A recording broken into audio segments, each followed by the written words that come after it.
You're such a hypocrite. You just need me alive or whatever you got planned for me. So what's up? So what's up for me now, then?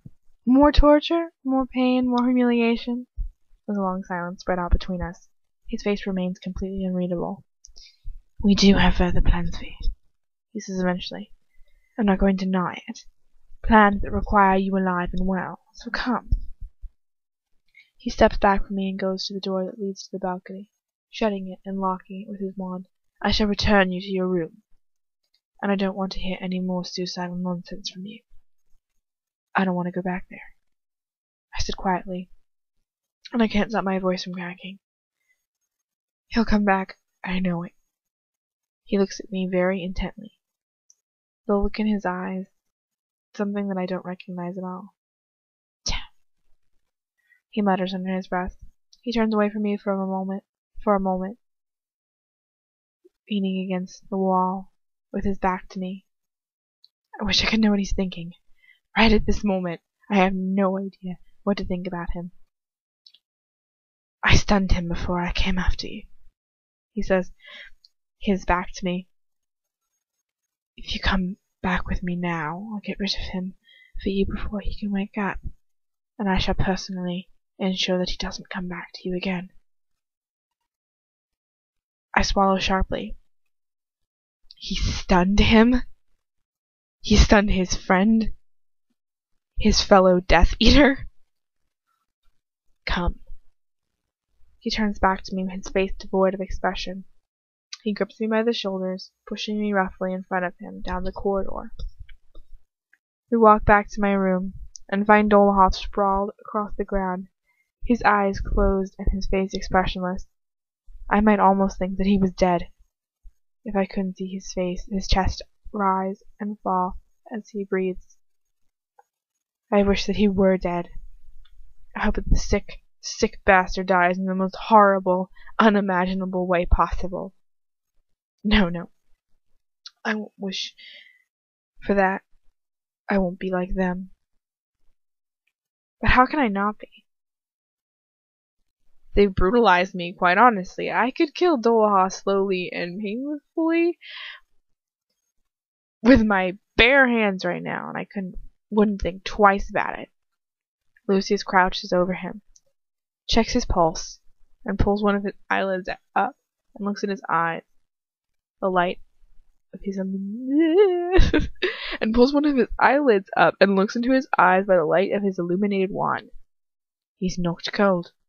He stands up and picks up Dolohov's wand, which I didn't notice lying on the floor. I'll take him back to his room, he says without looking at me.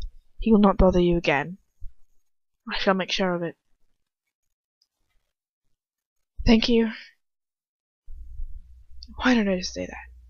What am I thanking him for, after everything he's done to me? Don't thank me, Manfred. He looks at me with hard eyes. I didn't do this for your benefit. Antonin has a responsibility to his position. A pureblood cannot afford to risk involving themselves with a muggle-born.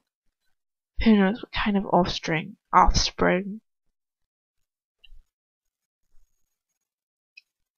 that might result in.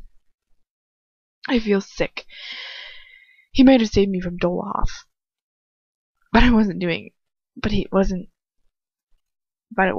to do with me. It was all to do with his bloody, pureblood supremacy bollocks. Were you expecting any different from him by now? Voldemort himself is a half-blood, I say quietly. Did you know that?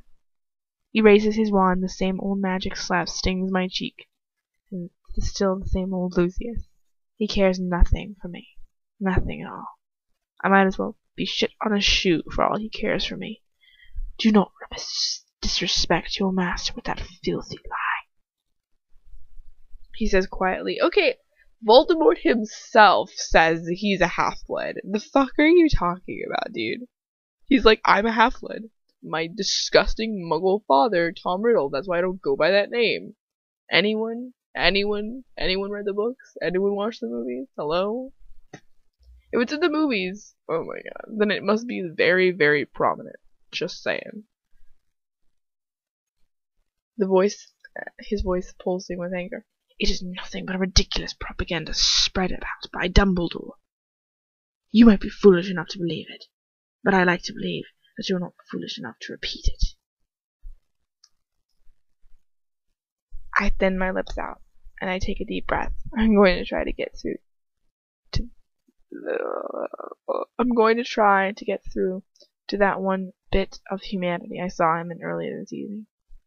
"All right," I said shakily. "Say it is just propaganda. Say it's all lies spread about by the Order. But your friend Severus Snape, he's definitely a half-blood. I've seen the newspaper cutting that proves it. His mother was a witch, but his father was a muggle. If you despise anyone who's not a pureblood, then why are you such good friends with him?" Voldemort is a half-blood. Oh my god, that is so annoying. A ghost of a smirk crosses his face, but his eyes remain hard. "The blood of half-breeds may be inferior," he drawls, "but at least they get their power from somewhere. I can put up with them for that reason. They have some basis for practicing magic." He looked down at Dolohov for a moment, his lips curling up in rage again. "Even so, they are inferior, and so no pureblood should willingly pollute their bloodline. It makes them the worst kind of blood traitor." "So what would you do if Draco married a mudblood? Or a muggle?" I asked, trying to keep my voice calm and reasonable. "I would disown him," he replies without hesitation, looking me straight in the eye. "If you were to deliberately and knowingly pollute his bloodline, then he would be no son of mine." I just gape at him. I can't believe how anyone would be so twisted in their beliefs. How could he value his own ridiculous prejudices above his own son? He stares back at me for a few moments before he turns to the door, locking it with his wand. No.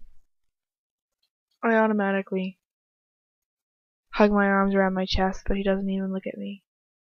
He just reaches down and grabs Dolohov by the arm. I breathe again, lowering my arms. "You should go to sleep," he says curtly, pulling the transportation key out of his robes. "Do you really think I'm going to be able to sleep again tonight?" I said quietly. He flicks his gaze towards me, his eyes locked onto each other for a moment. "Get some sleep," he says again. "The North Tower."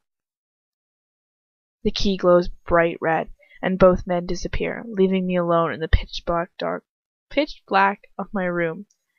I feel my way towards my bed, clambering into it. I press my back onto the headboard, staring up into the darkness with my eyes wide open, too afraid to even blink.